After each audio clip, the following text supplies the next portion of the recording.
Liverpool fan in Japan. Hello YouTube, Liverpool fan in Japan here, the Miyazaki man, Sai. We are back in Champions League action against Paris Saint-Germain. Yes, a welcome break from our domination in the Premier League. Go on, you Reds. Getting up the Reds because we are on the victory march now. It wouldn't be amazing if we get a guard of honor from Arsenal before the match. That would be something to see. But yes, I'm going to give you the full tactical breakdown of how Paris Saint-Germain are likely to line up, and they have one clear space in their midfield. Apart from that, their team is more or less set. And I'm going to show you the tactical breakdown and the flexible tactics that Arne Slot is likely to employ to frustrate PSG and to hit them where it hurts as well. Because PSG under Luis Enrique play a particular way. And for those who have not been watching Ligue 1 and Paris Saint-Germain week in, week out, I'll be showing you what they're looking to do as well with a very interesting overload tactic and free flying wingers up front. So let's get into it. Now, before I start, we're due another star. We're due another star. Talk about seventh heaven, right? Tifa from Final Fantasy in the bar. You know what I'm talking about. Woo. Iconic Tifa Lockhart. Digressing in just a little bit. My favorite game of all time, by the way, Genzo Suikoden. The remake is back after 20 years. Comes out in 3 days. It's going to be a little bit busy. But all good. We're back on the football and back in the action at the moment. And let's get to the tactics board right now. But before we do, make sure you smash a like on this video. I'll be setting up the players, tactics, and formations and transitions as well. Subscribe if you haven't already. This is a channel substance in abundance. The cream of the crop! That's what we do. Go through the tactical breakthroughs. Okay, analysis coming up. Alrighty, so Gianluigi, not Buffon, Gianluigi Donnarumma. Let's put Donnarumma at the back. Has a mistake in him.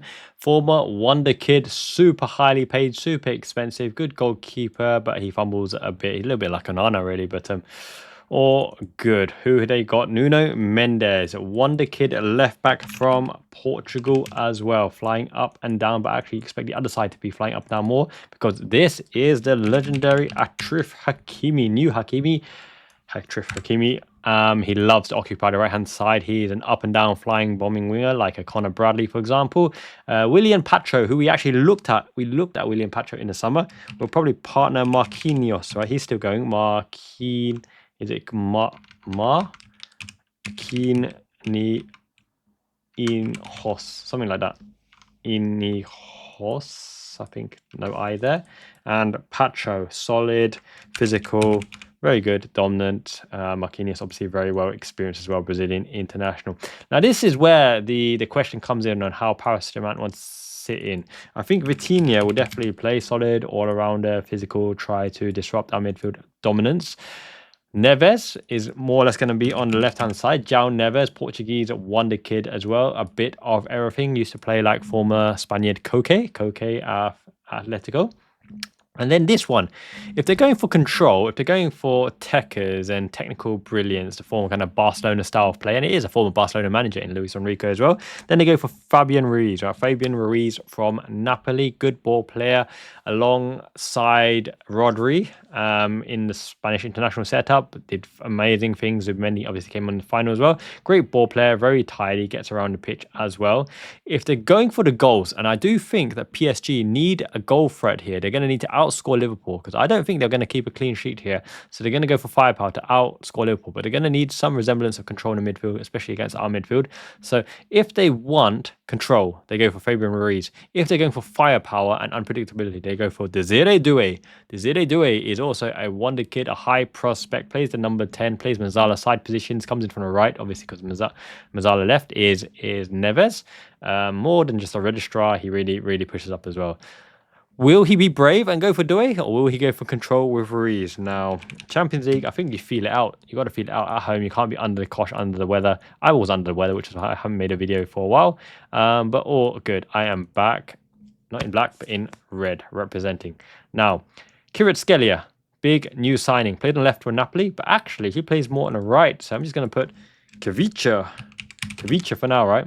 For the fact that Barcola is the player that they like to unleash on the left. Now, many Liverpool fans have been a bit temperamentive in terms of fearing the offensive threat. They've got no real central point, right? They no longer have that Mbappe central point. It's not Neymar coming from the left, for example. It's not Cavani. So they play Dembele up front and roaming around. Now, these three will rotate, and they'll rotate very, very often. Obviously, a great ball carrier, decent shot, but doesn't really turn up in the biggest of occasions. Barcola is the new kind of hope, and Khvicha, very, very skillful, hard work for anybody, okay? That is how I believe they will line up for that control. You're probably going to see Ruiz sitting with Vitinha to give Neves the opportunity to go in and amongst. Okay, you're going to look at something like this, them coming in and amongst Barcola on this side as well. But what I feel they're going to do, okay, is these positions just behind the six will probably be planked with Pacho, Marquinhos, and Mendes tucking in that kind of form. Neves will operate in this kind of zone here. And the reason why is Hakimi is an absolute threat bobbing forward up and down. They're going to release him like a Connor Bradley, like a Dani Alves, like a Cecinio, kind of player, like a Maicon kind of player, up and down. Clear Ichiban, thank you for that button, Mike. Useful, very, very useful. Dembele will be occupying this kind of space here, occupying defender. So front-footed, you expect a Van Dijk or someone to cover him, which allows Khvicha Kvaratskhelia to go inside and cause the damage, with the playmaking, linking up with Dembele, trying to slide through Barcola on the side. You would imagine that they're going to overload the right-hand side, kind of what Liverpool do. Khvicha here, Ruiz stepping up, Dembele linking things between them, and Barcola being the threat on the left-hand side with Neves tidying up in and around and pot-shotting left foot pot shot with Vitinha and Ruiz to hold. And these three will be tight to watch out for any break, okay? Any break. So Hakimi is going to get a lot of joy. Hakimi will like to go on the outside.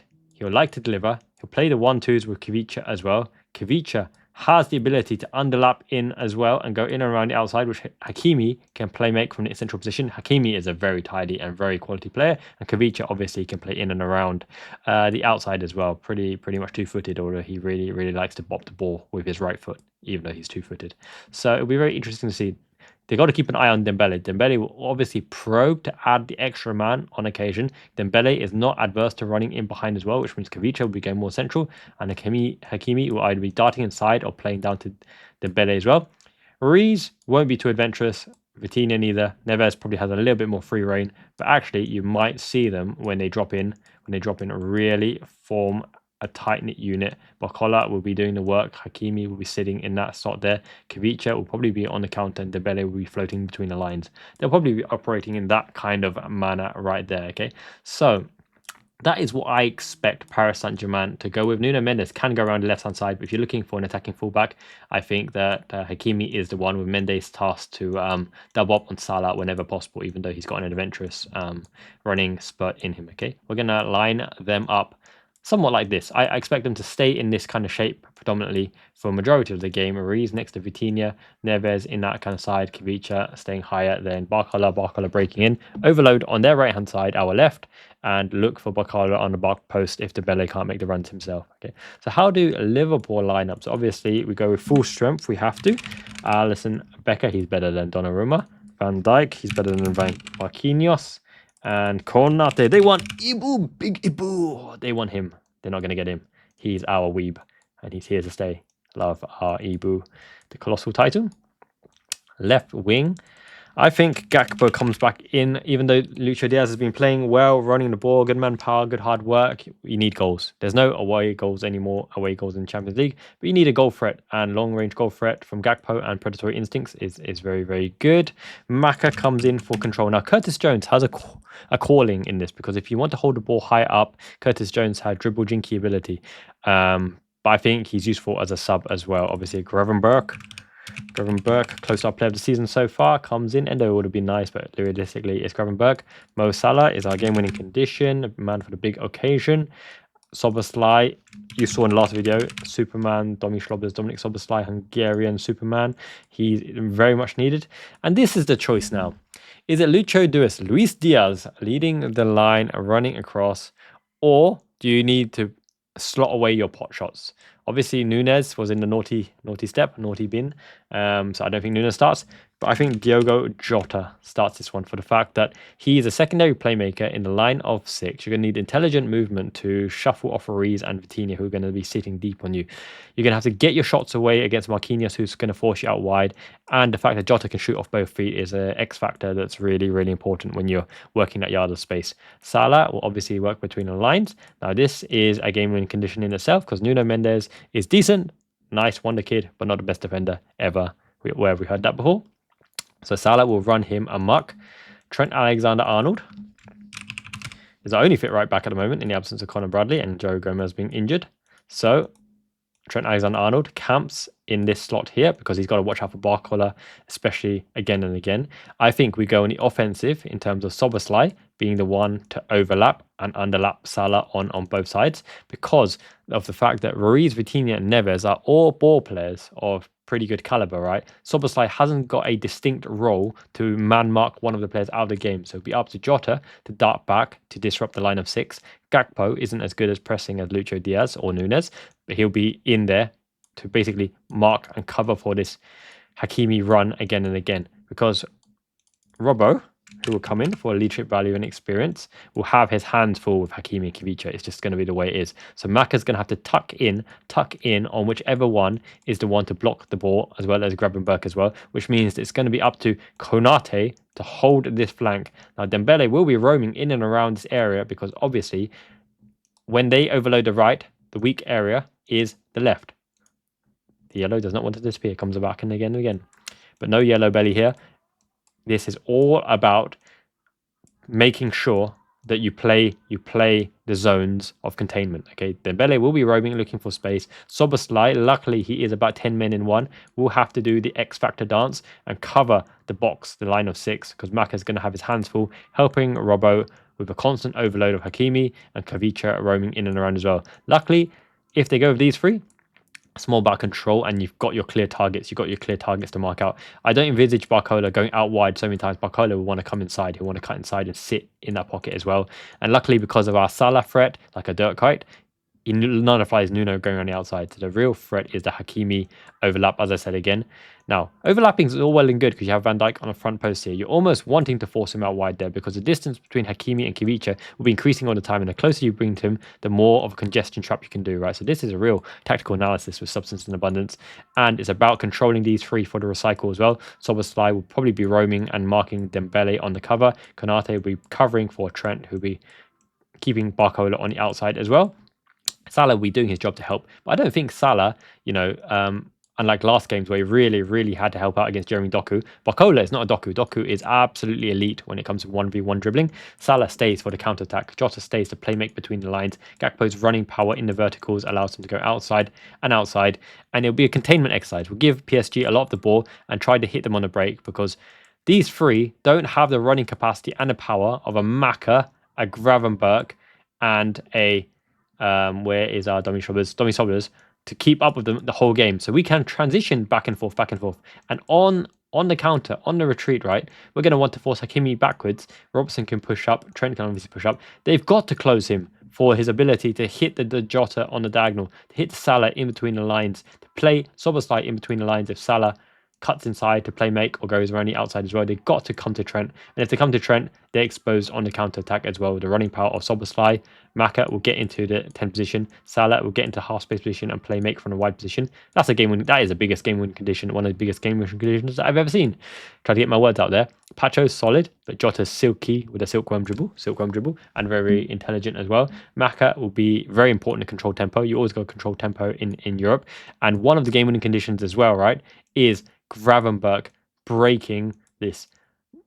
None of these 3, I'm absolutely positive, none of these 3 can stop the Gravenberch spin. The Gravenberch spin into space. And if he play makes from here and Trent goes into their position as well on the offense as well, they won't be able to stop Gravenberch making advances. No matter where he pops up, neither of these 3, unless they body block him or double up on him, can stop a Gravenberch forays forward, which means that Maka will have the space to play make as well. And if he has the space to play make, you're in danger because either through ball around the back, laterals to Szoboszlai to shoot across, or one more to Salah, or to Salah and to Szoboszlai to make the forward run to shoot across.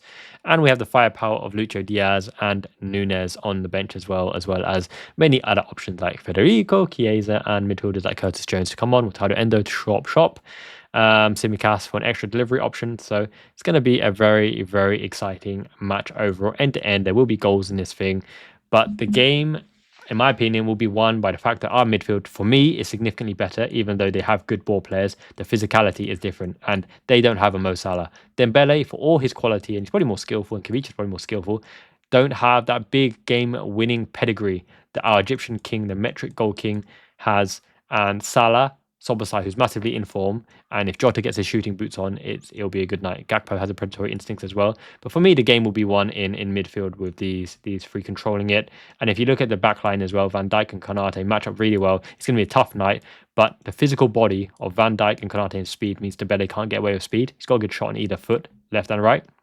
Barcola will need to have a good game against Trent, but he's going to need to get behind Konate as well. Khvicha is their wild card against Robbo. We're going to need Robbo to have a good night as well. He's their game-winning condition for me. It's Khvicha Kvaratskhelia, and you got to keep an eye out for Barcola sneaking in as well, and Dembele weaving a bit of magic. But as I said again, he's not a big game player. He just doesn't really turn up consistently in the big games. And the midfield, for all its ball playing capacity, is very good. Doué will be floating between the lines. If they sacrifice Ruiz for Doué, for example, then our 6 probably has to double pivot, because Doué will sit in the same line as Dembele, and it'll be a double 10 kind of thing. Dembele can switch out to the wing, but they allow Khvicha and Barcola to do the job. So there's my preview. I hope you guys enjoyed it. I hope you found it insightful as well. Once again, smash a like. Let me know in the comments below. Commenting really, really helps the algorithm push this video out. 8,000 subscribers, baby. We made it. Now to 9,000 subscribers. Ikazo ikimashou. Let's go. Up the Reds, up the shiny one. Arne Slot. Cream of the crop. Okay. Thank you. Have a great night. Enjoy the Champions League tonight. Let's see PSV smash Arsenal, and then let's take a healthy lead back to Anfield. Worst comes to worst, we get a draw. We'll smash over Anfield anyway. PSG aren't the PSG of old, and we're significantly better informed. Best team in the world right now. You'll never walk alone has real meaning. 80,000 subscribers. Thank you. Arigatou gozaimashita. 91 monthly members. The translation of Wataru Endo's books coming very, very soon again, as well as his exclusive newsletter. And I'm working on his latest vlog as well. Translations in the members section. Best way to support the channel is through YouTube membership. It's what, £2 a month, £3 a month. Cheaper than a cheeky cheeseburger at Mackie D's. Speaking of which, Mackie D's experience in Japan, it only cost like £5, and Aito and his best mate had the whole McDonald's tour, and they made their own cheeseburger and chips, and they got a toy as well. Really, really fun experience. I love me some Japan. I love me some Miyazaki Japan. You guys love the Liverpool fan in Japan, and Miyazaki man. Jane means ciao. Ichiban.